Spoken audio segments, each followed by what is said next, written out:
Well, I came here just 3 months ago, and it was exactly on the second day of the Jubilee celebration. So the first actually place I've been here was on the square, right? It was a screen, it was a broadcast from London. First time in my own eyes, I realised how important the Queen and the monarchy is to this country. And apart from being eternally grateful to this country and to these people for hosting us at this time of trouble, I want to say my condolences to all the people who care and to royal family.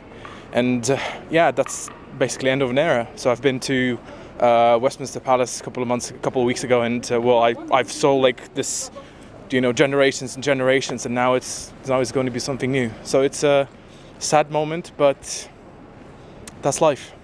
Yeah, absolutely devastating news. But what an amazing life, amazing woman. That's all I can say, really. If we had more people like her in the world would be a better place, wouldn't it? It's a shock, even though I know in a way it was expected, someone of that age, but it strangely feels like a death of a family member. It's really quite unusual. I don't know, it reminds me very slightly of when we lost Lady Diana. There's that sense that you knew, I suppose, it would be coming, but yeah, very sad. Well, mixed emotions really, because to live 96 years, not a lot of us get a chance to live that long, but obviously the death of anybody, regardless, is a sad occasion. But I think rather than mourning, we should be celebrating, because it's a long life. And she carried out her duties with dignity. What can I say? It's going to be a sad day for the country, but it was inevitable.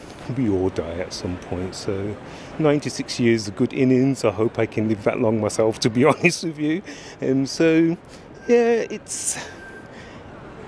I find when somebody who's younger dies, that's more emotional, more emotive when someone younger dies. But when someone's 96, we know it's inevitable. And yeah, you've just got to celebrate their life.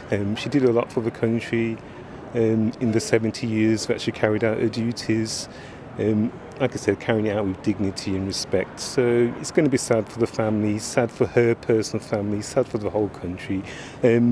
International figure, so I dare say sad for the whole world as well, because she was staple in international in international monarchy politics. So it's a sad day, but it was inevitable. I think people saw it coming. I mean, the last few months, we've seen that she's taken to Balmoral rather than residing at Windsor or at the palace. So those were the signs. So we knew it was coming. And I think as well, with the death of her husband, that's probably, because we know when two partners are long lived together, they're accustomed to one another. When one dies, you do tend to find that the other one goes not long after.